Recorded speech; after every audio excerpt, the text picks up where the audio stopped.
Hey Savvy people, it's SavvyNik here, and today we'll be doing another C++ review for beginners.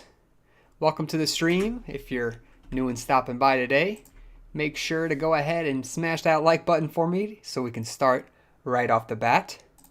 Thanks for joining in. I'm just going to throw some music in the background. Today we're going to be talking about switch case statements and macros. So those are really the two videos I released over the last week, and those are primarily the two things I want to focus on this review. Also, if you have any Linux or programming questions, now's your chance to go ahead and ask those as we're doing our review today. So I'm just going to first start out by creating our stub for main. So hashtag include, we want the IOStream library since we're going to be interacting with the console. Hey there, Christ Show. Hey there, welcome to the stream. Thanks for stopping by. Next thing, I just want to do the using name space std. That'll just make things easier when we're addressing objects here in the program. And then let's stub out our main function here. So we have int main, open close parentheses, and then our curly braces. And this is where we can begin to write our program. If everything turns out successful, we'll return a 0. All right.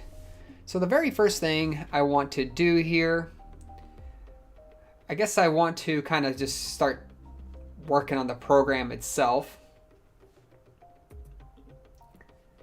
And this program is going to be telling the user a perimeter of a shape. So we'll have various different shapes that will spit out the perimeter of, as long as we take some sort of input from the user themselves. So the first thing I want is to tell the user with cout that that we're going to find the perimeter of a shape. So finding the perimeter of a shape. Awesome. That's just so they know what is actually going on, and then I'll throw an end line at the very end here to make things look a little better. All right. Next, we'll print out a couple more things. So I think I'm going to do about maybe 5 different shapes where we'll give the perimeter to the user for. And they'll actually get to choose based on a number which shape they want the perimeter of, and then we're going to ask that user, hey, give me one side, or maybe the radius, or give me a few sides in order for us to be able to calculate the perimeter for them. This is all going to be console based, of course. We haven't really gotten too far in the C++ programming for beginners. So let's ask them, well, let's first create our menu. So I'm going to do a square first, and we'll do an end line here. And while I'm at it, why don't I just copy and paste this a few times? That way I don't have to keep writing it out. I'm going to do 5 different shapes. So let's do a square, a rectangle, get the perimeter of a rectangle for them, triangle, circle, and a hexagon. I think that's about all we need here. If you're new and just stopping in, make sure to go ahead and smash that like button for me. All right, and each of these options should probably have a different number. So I'm going to do 1, 2, 3, 4, 5. And the reason I'm doing this here, these 1, 2, 3, 4, 5, is because I'm going to go ahead and use a switch case statement on this one. So we've learned about switch cases in the last week, so why not use them? As well as macros, I'll go ahead and define a few macros up top with functions, and those macros will actually consist of finding the perimeter of these various shapes.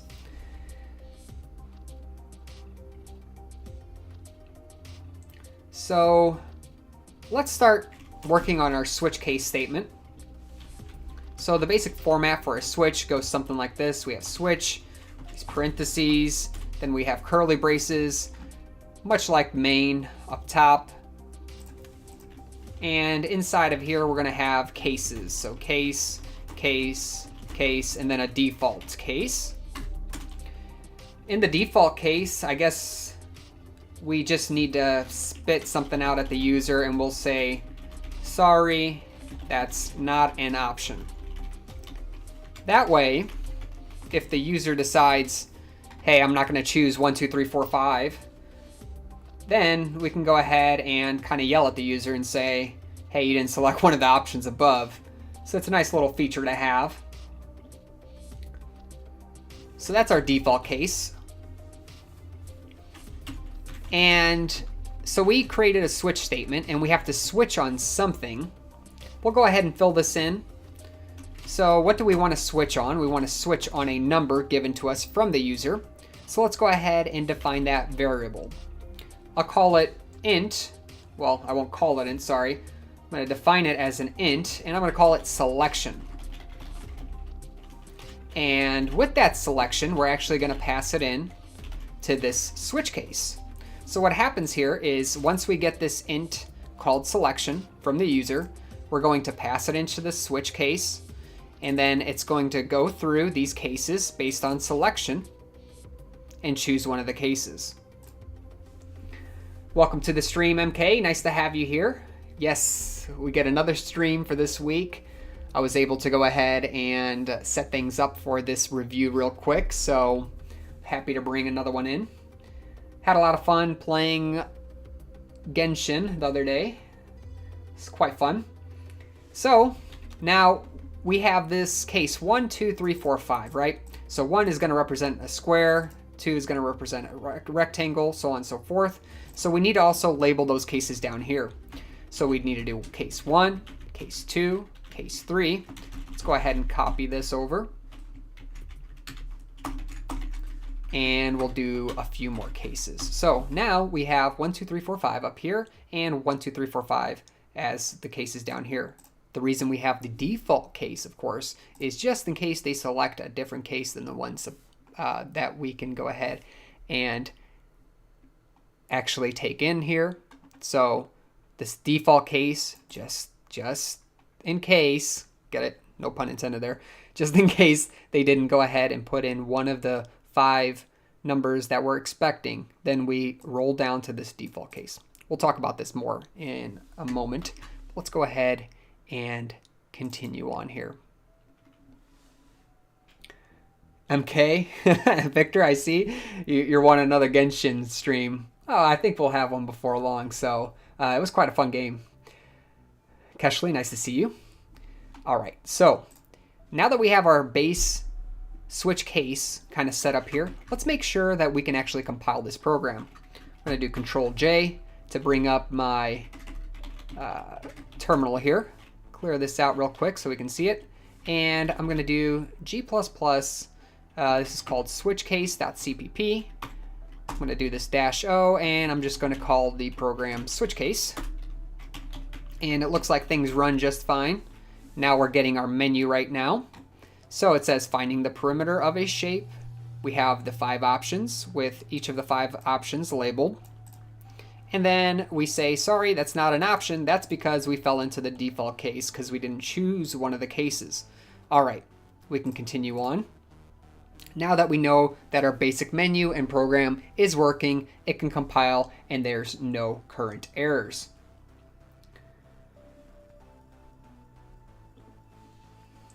So my thought now is let's go ahead and do a little bit more bookkeeping here.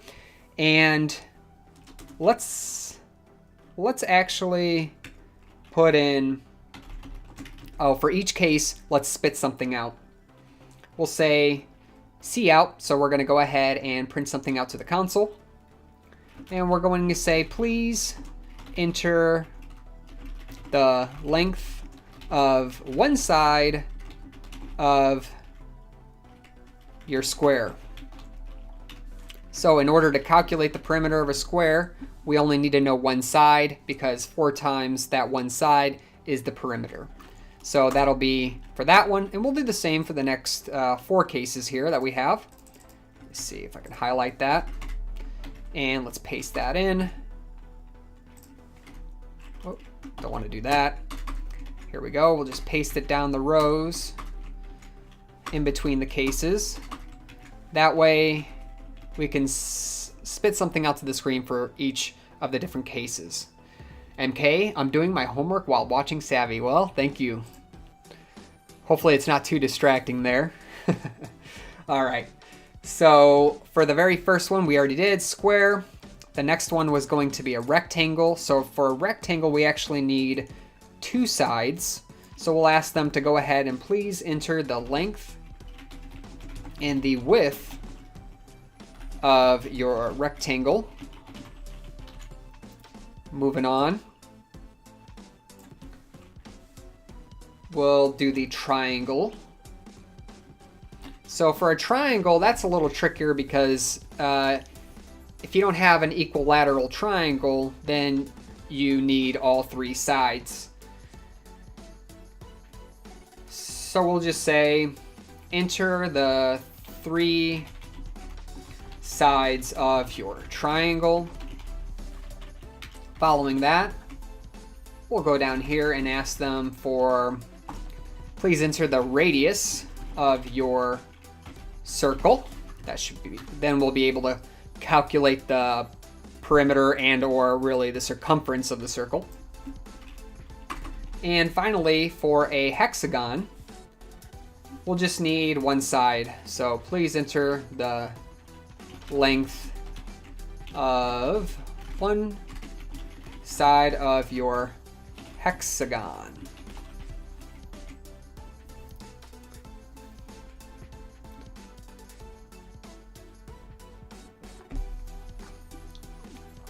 Oh yeah, that's true.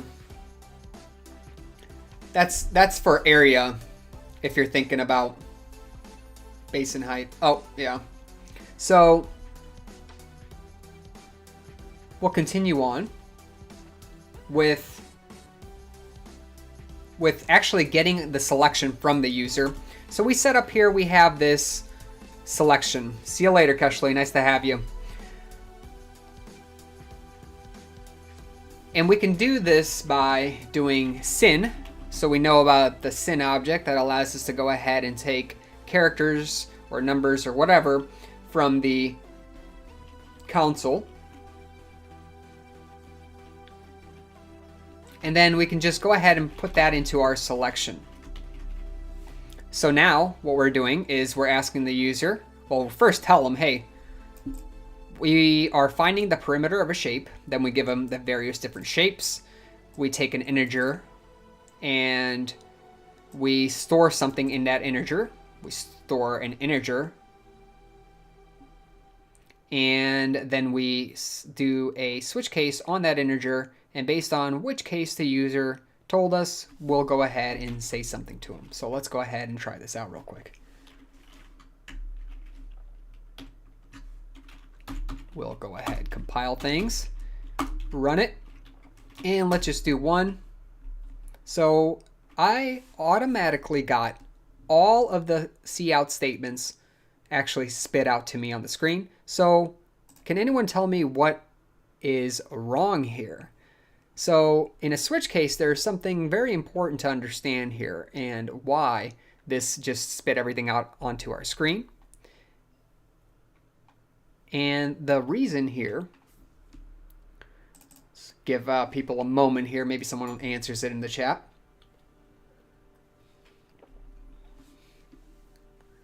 Play some more music here. If you're new and stopping by to watch this stream today, make sure to subscribe below, hit the notification bell from future streams, and make sure to go ahead and like the video. That way we can get more users here enjoying the stream, having fun with us. And Victor is exactly right. Break.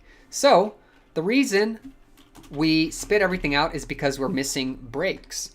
And what a break does is it actually breaks out of the current scope of the switch case. So when we call a break, that says, hey, stop executing right here, break out of this switch case statement, and continue on with the rest of the program. So if we don't have these, then whenever we type our selection and we choose one of the cases, it's going down the rest of the cases, and by default the rest will be ran. So if we chose switch case, or if we pass 1 into the selection, it would have actually ran 1, 2, 3, 4, 5 and a default, which is what we saw just a moment ago right here. So you can see all of these couts came out to us. So we can fix this by simply putting in breaks for everything. Now the default case, since it's at the bottom, really doesn't need a break, so we'll go ahead and just leave that one as is. So here we go, and we'll see if this helps fix our program. This is something very important to know because in switch cases this break statement is actually used quite a bit. All right, we'll go back, recompile our program, hit the switch case. I'm gonna choose square, and now we only get the cout of the square statement. So please enter the length of one side of your square. Awesome. So we pretty much have a outline or skeleton of a program that accepts a user's input and then guides them with the flow control of a switch case statement into the proper location for us to, really just do something. And what we're going to do here now, we have to go ahead and return the perimeter of each of these shapes to the user. So how are we going to do that? Well, one way we can do that is actually define macros for every one of these.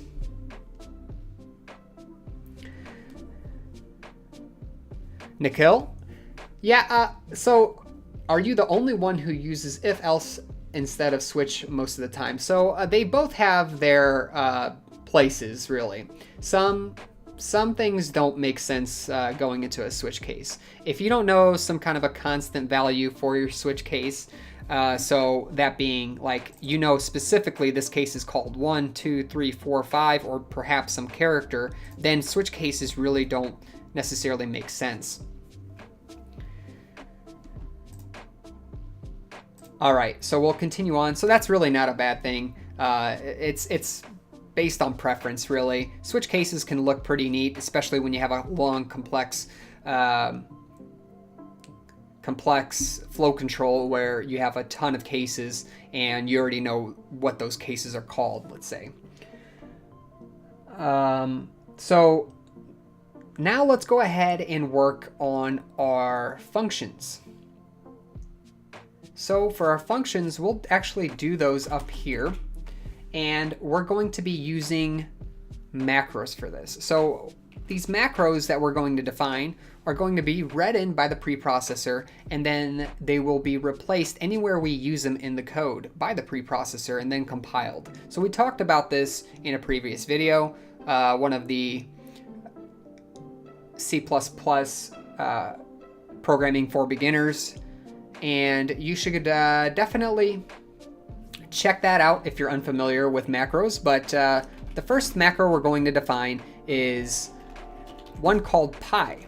And so the way you define a macro is you use the #define preprocessor directive, and then you type in the macro name right behind it.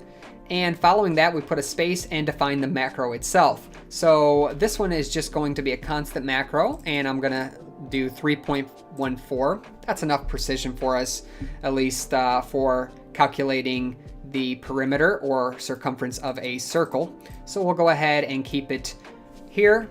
So now that I have the pi defined, I'm going to need to go ahead and define a few more macros. So we actually defined a macro function in the past video, and we'll do a few of them here so we can go ahead and use them throughout our program. So the first one I want to do is called square, and what square is going to do is compute the perimeter of a square. So how do you compute the perimeter? You take 4 times one side, and that gives you the perimeter. So 4 times, I'm going to call S as side, so 4 times, we've learned about this operator, and then we'll do S.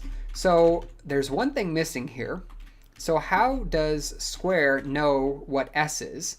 Well, as a macro function, we can pass something in, and we do, this is actually a macro function.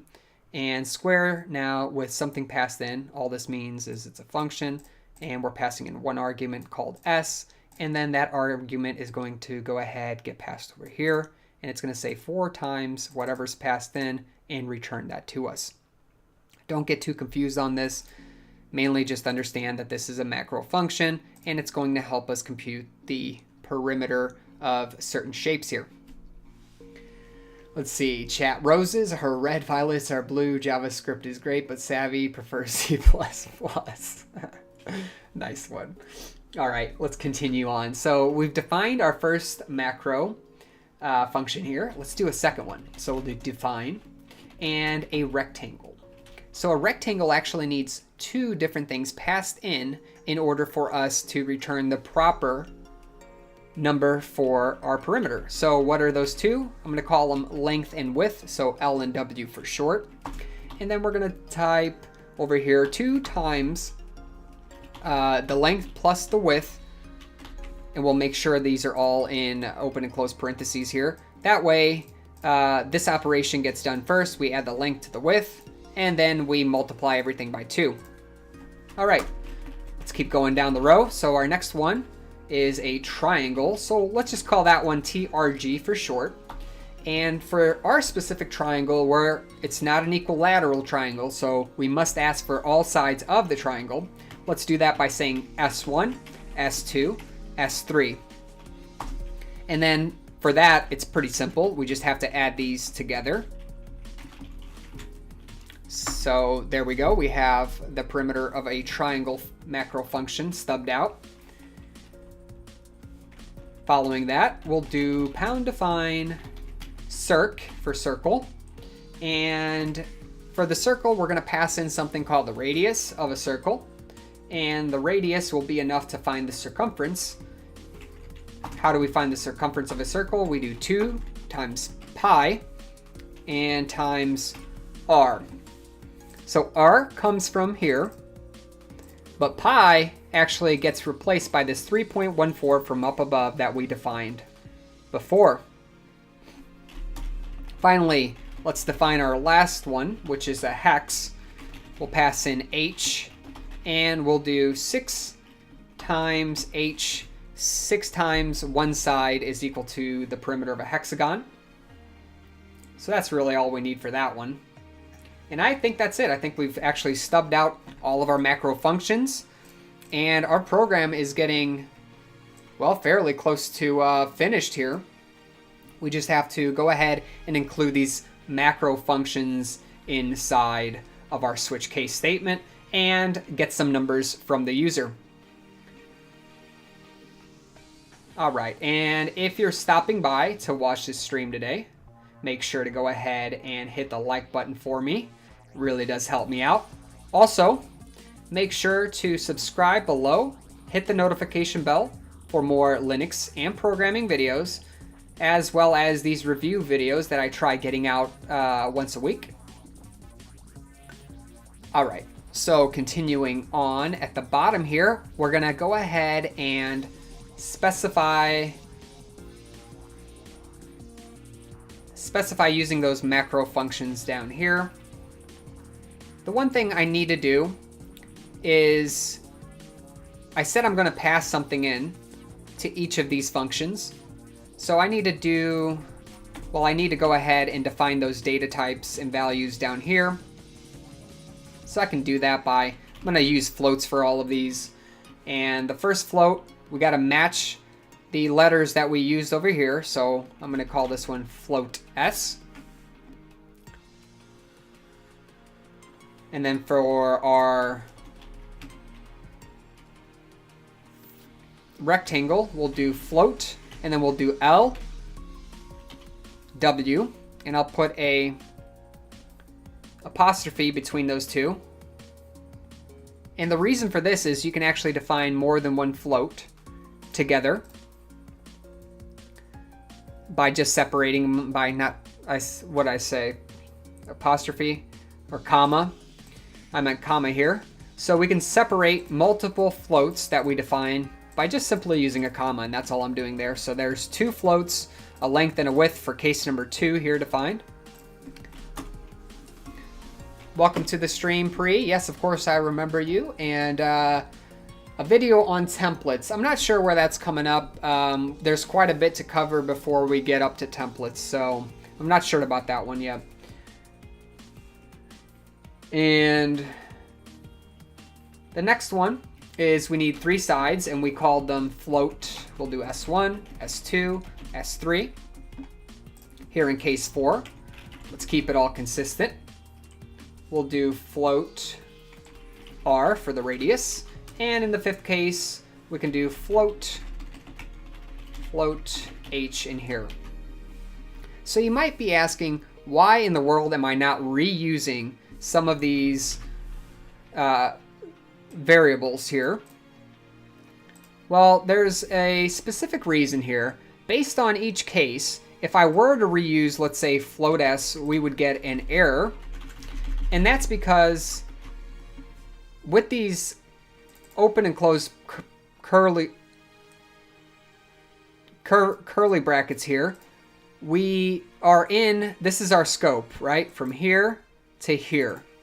If we redefine the same float, the compiler won't know which one we're actually using to define S. So let's just try this out real quick so we see what kind of error we get, and if we get an error.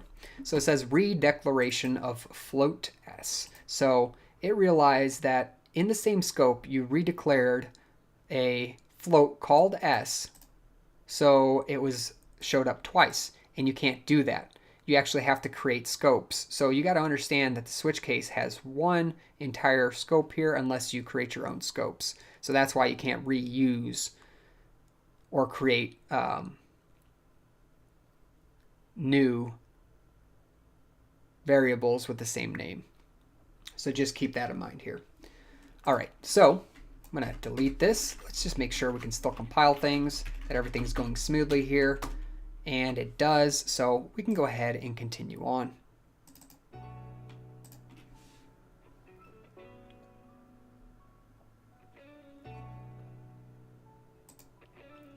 So now that we have this float S and we're asking the user for something, we need to go ahead and store S into, we got to store something into S. How do we do that? We use our sin object and we just say sin, and then we use these 2 angle brackets and pass it into S. So now when the user supplies a float from the console, it's going to get stored into S when they go through case 1. So we actually need this across the board here. Let's go ahead and add this in. So here we want the length and we want the width. So this is another neat way to go ahead and store more than one input from the user using sin. You can just put more of these greater than symbols, and this just says first grab whatever the user inputs to the screen after they press enter, store it in L, and then for the second time grab something from the user, store it into W. So it's just an easier way. Instead of having to write sin multiple times, we can also use sin this way as well. I don't know if I've shown this in the past, but it's a nice little trick to know. All right, so I'll just show you the difference right here. You could do S1 and then you could do S2 and then S3, but this looks a little messy, so it makes sense to just go ahead and follow the format from up above and just do S2, S3, and that should be more than enough. Yes, as Victor says right there, I was thinking vector inside of C++, sorry about that. The fix is definitely putting curly braces inside of each of the cases, and then you can get away with reusing the same variable names. All right, and we'll go ahead and ask, or actually put in whatever is supplied by the console into R for that case, and finally On the last one, we need to do it the same way and store it into H instead. So now we have our menu for the user. We're telling the user what the program is. We're capturing a selection from the user. We're making some type of decision based on that selection. And we're going through various cases. We're then telling the user what to go ahead and enter in. And the final thing that we're missing for this program to work properly is referencing our macro functions from above. So we're getting really close at this point. Congratulations if you've made it this far. It's getting exciting. We're about to have a working program here. And if you're just stopping in to watch this stream today, make sure to go ahead and hit that like button for me.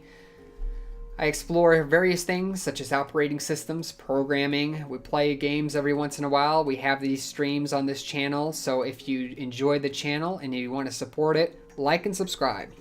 All right, let's go ahead and use our first macro function. Well, it's as easy as just typing in and copying from what was above.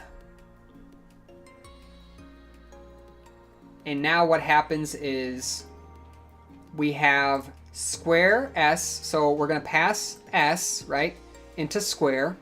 Then it's going up here, and it's going to resolve that by, really, it's going to replace it with 4 times s. So what we're doing is essentially passing in s into 4 times s. So how do we spit this out to the user? Let's use cout like we've always done. And it'll say, let's see, the perimeter. I didn't spell that right, did I? Perimeter is equal to, and we'll just put that there to make it easier to read. Oh, did this the wrong way. And then we'll do an end line just to clear things up. So I think that's all we need here. That should tell the user what the perimeter is equal to. So let's copy and paste this because we can keep reusing this for the rest of the code. See here, put it here. And then instead of square, we want to call, which one is this? The rectangle. So that's RETC. And for the rectangle, we need a length and a width. We'll continue on here. For this one, we want the triangle, TRG, and we need 3 sides, side 1, side 2, side 3.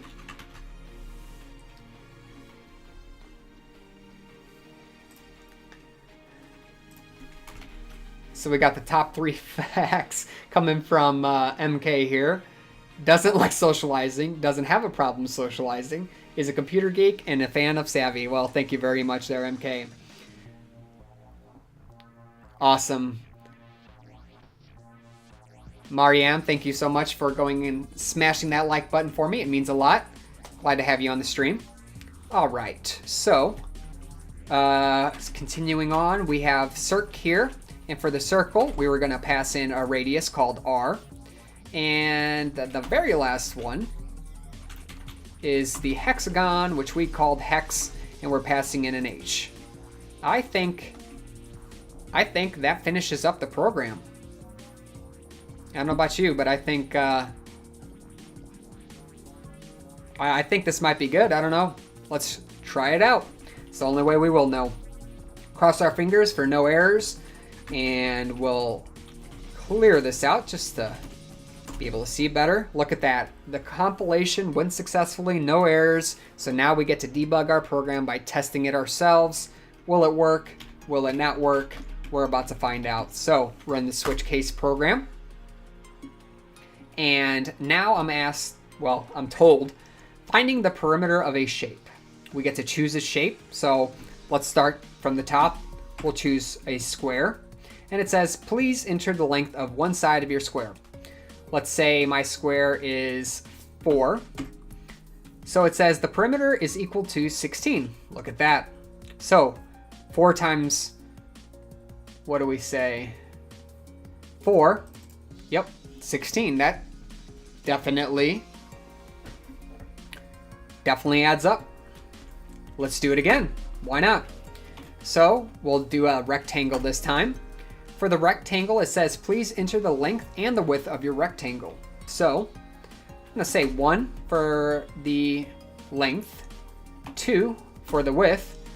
So is that correct? 2 plus 1 is equal to 3, times 2 is equal to 6. I agree. Let's keep on going, trucking along. We'll go ahead and hit 3. So now we're saying, please enter the 3 sides of your triangle.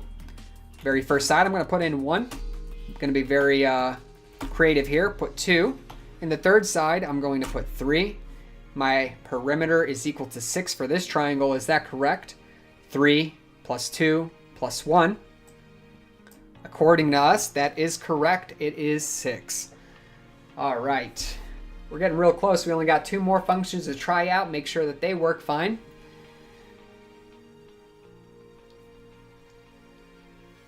Your channel is breathtaking. Well, thank you very much. That's very kind of you to say. I appreciate that. Mariam. MK, me, Victor, and Keshley are your biggest fans. Thank you very much, guys. I really appreciate that as well. All right, let's continue on. We're getting so close here. And I don't think I have much time left on my music, if any. No, I don't. It's all done. We'll start one more track here before we end things. All right, so run the program once more. Let's run the circle, number 4 this time. Is it working? Yes, please enter the radius of your circle. I'll go ahead and do a radius of 3 because I know 3 times 3.14 is about 9 something. So let's go ahead. What did I do there? Oh yeah, times 2. 9 times 2, 18. We're good. We're good. Almost tripped myself up there. I'm like, uh-oh, we have a problem, but we don't. We're fine. So we entered in 3. We got a perimeter equal to 18.84. Awesome. So the interesting part is I haven't really entered in any floats, which is kind of funny because I did allow them to have floats. And clearly I haven't used any, but that's fine. You can go ahead and give that a shot on your own program. We'll run the switch case on one more time here, and let's run the hexagon. Actually, we'll run it a couple more times. We want to make sure that everything's working properly. We don't just give up like that. Let's say 5 for this one. So 6 times 5, 30. That's correct. All right. So it looks like our program is functioning great.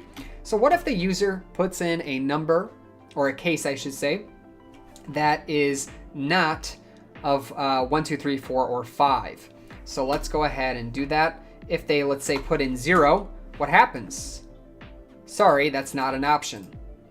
Awesome. Just like we expected, they went into the default case of the switch case statement, and we tell them that there's an error, really.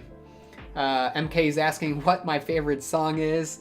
My favorite song, it's hard to say what my favorite song is, but I am a huge fan of The Weeknd, for anyone who wants or cares to know. All right, so we'll continue by finally wrapping things up and just reviewing the program that we've created. At this point, we have a fully functioning and working program. Of course, you can make this a little better by doing some checks, because right now we might have a big problem if a user went ahead and entered in, let's say, a character. Well, not really. We were actually handled in that one too. But what if they did a string? So something like that. Yeah, we're covered in that case too. So looks like we're okay there. But we can definitely make this a little more user-friendly. We could add more functions to it. I should say macro functions to it. And I'll let you go ahead and play around with this. It's pretty good for now. Let's continue on to, well, we're done. There's really no continuing on here. This is all I really wanted to cover today. We covered our switch case statements once more. We covered the macros as well as macro functions. I'm getting really excited because soon we will be doing functions, and that opens up a whole new world to us. If you have any questions, comments, or suggestions, please make sure to go ahead and post them in the comments section below. Also, make sure to subscribe and hit the like button for me. It really helps support the channel, and I'd love for you to come back and check out other streams here in the future. So, I hope you enjoyed this stream today of creating a program that will use a switch case statement and macros in order to go ahead and find the perimeter of a shape. Let me know if you make this program more advanced and better for the user. Why not try an eclipse or something like that? Return the perimeter of an eclipse. That'd be interesting. Or ellipses, I mean. I keep saying eclipse, thinking thinking about the ID. I meant ellipses. All right. And the last question here, see ya, Matsu. Glad to see you here. Welcome to the stream, and we're just about ending it here. Savvy, when will I do a face reveal? We'll see. I'm not sure yet. We'll see. Some of the people on Discord might have that answer. It makes things a little more complicated. But thanks for everyone stopping by. Glad to do one of these reviews, and I'll catch you in another video. Thanks for watching.